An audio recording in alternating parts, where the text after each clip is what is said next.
ప్రియమైన స్నేహితులారా, ఈ దినము రూత్ ప్రేయర్ ఫెలోషిప్ ద్వారా దేవుడు 2 కొరింథీయులు 10వ అధ్యాయము 17వ వచనం ద్వారా మాట్లాడుతున్నారండి. అతిశయించువాడు ప్రభువునందే అతిశయింపవలెను. నిజమే కదండి. మన యొక్క స్థితిగతులను బట్టి అతిశయించకూడదు. సర్వశక్తిమంతుడైన దేవుడు మనతో ఉండి మనల్ని నడిపిస్తున్న విధానాన్ని బట్టి ఆయన ఎందే మనం అతిశయించాలి.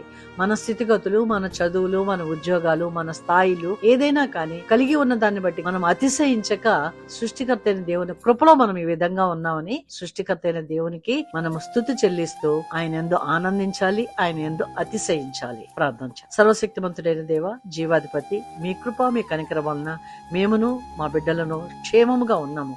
ఈ దినము చూడక ఎంతో మంది నిద్రించి ఉన్నారు. మేమును మా కుటుంబమును సజీవులుగా ఉన్నాము. నీ కృపాహస్తం మాకు తోడుగా ఉన్నందువల్లనే మేము క్షేమముగా ఉన్నాము కనుక నీ యందు అతిశయించుచున్నాం తండ్రి. నాయనా, మీ నామము ఘనపరచబడును గాక, మహిమ మీ నామమునికే చెందును గాక అని యేసు నామములో ప్రార్థించి వేడుకొనుచున్నాము తండ్రి. ఆమేన్.